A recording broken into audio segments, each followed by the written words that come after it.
August 19 அப்புறம் உதயநிதி ஸ்டாலின் துணை முதலமைச்சர் ஆயிடுவார் சொல்லி அமைச்சர் ராஜகண்ணன் கூட சொல்லியிருக்காரு. இதுக்கு வந்து முதலமைச்சர் என்ன சொன்னார்னா, என்னது வலுத்திருக்குது ஆனா பழுக்கலின்னு சொன்னாரா? கோரிக்கை வலுத்திருக்குது ஆனா கோரிக்கை பழுக்கல. முதலமைச்சரே பழுக்கலின்னு சொல்லிட்டாருன்னா இதை விட உதயநிதி ஸ்டாலின் யாராச்சும் அசிங்கப்படுத்த முடியுமா? தன்னுடைய சொந்த தந்தையார் உதயநிதி ஸ்டாலினை பார்த்து எனக்கு பயம் ஆயிடுச்சு. என்னப்பா அது, அப்பாவே பையனை ட்ரோல் பண்ண எப்படின்னு. நம்ம அரசியல்ல வந்து மாத்தி மாத்தி மீம் ட்ரோல் போட்டுக்குவோம். நீங்க முதலமைச்சர் பார்த்து அவரே உதயநிதி ஸ்டாலினை ட்ரோல் பண்றாரு. அப்புறம் நீங்களே உதயநிதி ஸ்டாலினை ட்ரோல் பண்ணா நாங்க எதுக்கு இருக்கோம்? ஸ்டாலின் ஐயா நீங்களே உதயநிதியை ட்ரோல் பண்ணா அப்புறம் எதுக்கு எங்க வேதானந்தன் இருக்காரு, எதுக்கு ஆரம்பிச்சிருவாங்க? அதனால நான் சொல்வதுங்கன்னா, முதலமைச்சருக்கு உரிமை, நீங்க யாரை வேணாலும் டெப்டி சிஎம் ஆக்கிருப்பாங்க. டெப்டி சிஎம் ஆக்கினா என்ன மெசேஜ் தமிழ்நாட்டு கொடுக்குறீங்க?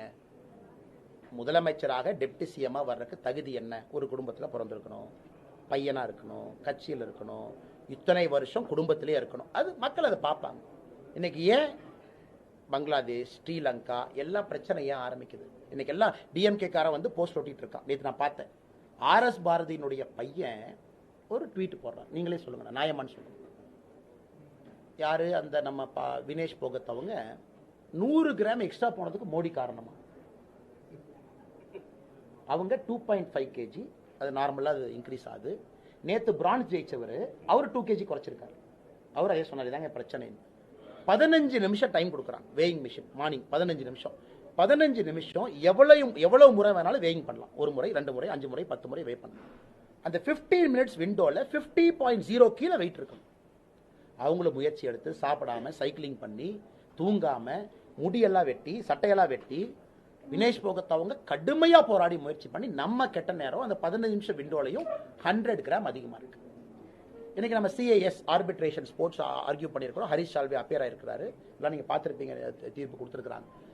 இன்னைக்கு இதை வந்து சம்பந்தமே இல்லாம மோடி காரணம்னா இவனுங்களை வச்சுட்டு அலுவலக சிரிக்கிறதா எனக்கு தெரியல, திமுக வச்சுக்கிட்டு. அதனால நம்ம நல்லா புரிஞ்சுக்கணுங்கன்னா, இவங்க தான், அவங்க அறிவே அவ்வளவுதான் இருக்கு. இன்டர்நேஷனல் ஸ்போர்ட்ஸ் என்ன, IOC என்ன, எப்படி இதை நடத்துறாங்க, ரெஸ்லிங் ஃபெடரேஷன் வேர்ல்டு தலைவர் என்ன, இன்டர்நேஷனல் ரெஃபரி வந்து வெயிட்டை செக் பண்றாங்க, அது இவங்களுக்கும் தெரியும், எல்லாத்துக்கும் தெரியும். வேயின் இந்த வெயிட்டு கீழே இருந்தா யாரும் உள்ள விளையாடவே முடியாது. 2 நாள் செக் பண்றாங்க. நேத்து எக்ஸாக்ட்லி 50.49 இருந்தாங்க. ஃபர்ஸ்ட் டே 3 மேட்ச் ஜெயிச்சிட்டாங்க. ஃபைனல்ஸ் அன்னைக்கு 50.1க்கு போயிட்டாங்க. ரொம்ப துரதிருஷ்டவசமா.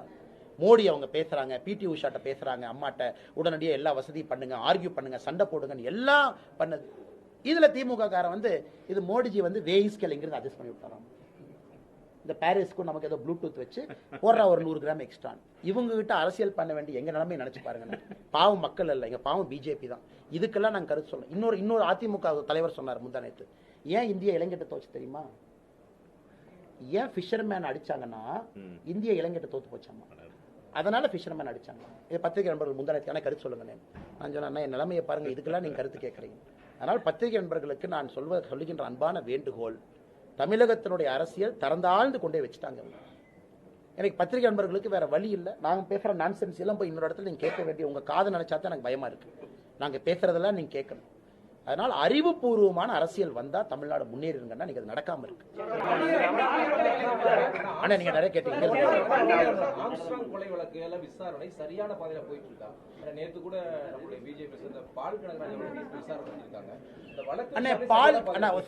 பால் கனகராஜ் அண்ணன் அவங்க ஆம்ஸ்ட்ராங் அவர்கள் மீது ஒரு கேஸ் கொடுத்திருந்தாங்க பல வருடங்களுக்கு முன்பு. பால் கனகராஜ் அவங்க திரு ஆம்ஸ்ட்ராங் அவர்கள் மீது ஒரு வழக்கு கொடுத்திருந்தாங்க. எதுக்குன்னா, இவங்க 2 பேர்த்துக்கும் பார் கவுன்சில் ஃபைட் இருக்கு.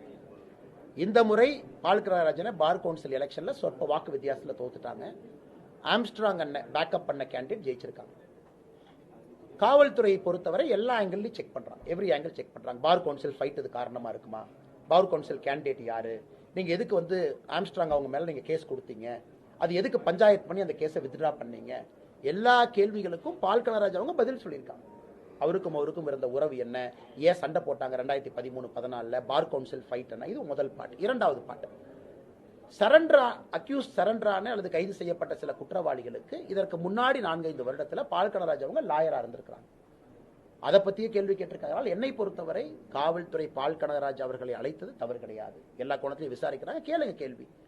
பால் கனகராஜ் விசாரணைக்கு ஆஜரானதும் சரிதான் பண்ணணும். காவல்துறை கூப்பிடுறாங்க. காவல்துறை கேட்கின்ற கேள்விக்கு பதில் சொல்வது நம்முடைய கடமை சொல்லியிருக்கலாம். இப்படித்தான் நான் இதை பார்க்கிறேன். பால் கனகராஜனுக்கு அந்த பேக்ரவுண்ட் இருக்கு. அவர் நம்பர் 1 கிரிமினல் லாயர் இன்னைக்கு தமிழ்நாட்டில், சென்னையில் is the number 1 criminal lawyer. அதனால அரசியலுக்கு வந்த பால் கனகராஜன் நான் ஃபோன் பண்ணி அண்ணா நீங்க பிஜேபியில் இருக்குன்னா நீங்க கிரிமினல் கேஸே நடத்தக்கூடாதுன்னா எப்படி அவர் இருப்பார்? இன்னைக்கு நீங்க பாருங்க, அபிஷேக் மனு சிங்வி எடுத்துக்கங்க, காங்கிரஸுடைய பெரிய லாயர் எடுத்துங்க, எல்லாத்துக்கும் அப்பியர் ஆயிட்டு இருக்கிறாங்க. எங்கே முரண்பாடு இருக்குன்னா, பால் கனகராஜன் பல இடத்துல நான் வித்ரா பண்ண வச்சிருக்கேன் சில கேஸ். அதாவது பிஜேபி கவர்மெண்ட்டுக்கு எதிராக ஜிஎஸ்டி கேஸ், சில கேஸ் நான் பால் கனகராஜன் அப்பியர் ஆக விடல. நான் வேண்டாங்கன்னா வித்ரா பண்ணிருக்கேன், நம்ம அரசுக்கு எதிராக நீங்க போகக்கூடாது. அதே ஒரு பெருந்தமையா வித்ரா பண்ணிருக்காரு. அதே போல நான் கட்சியில் இருக்கக்கூடிய பால் கனகராஜன் எந்த கிரிமினல் கேஸும் ஆஜராகாதுன்னு சொல்றதுக்கு எனக்கு என்ன உரிமை இருக்கு? ஏன்னா சில கேஸ்ல சில குற்றவாளிகள் வரத்தான் செய்வாங்க. டாப் கிரிமினல் லாயர்ஸ் ஆஜராவாங்க சொல்றாங்க. இன்னைக்கு சென்னையில் இவர் தான் நம்பர் 1. அதனால் மாநில தலைவராக எனக்கும் என்னுடைய லிமிட் தெரியும். ஒரு தனி மனிதனை கூப்பிட்டானே நீங்க பிஜேபிக்கு வந்துட்டீங்க, எந்த கேஸ் பண்ணாதீங்கன்னா பால் கனகராஜனுக்கு சம்பாதனை என்ன?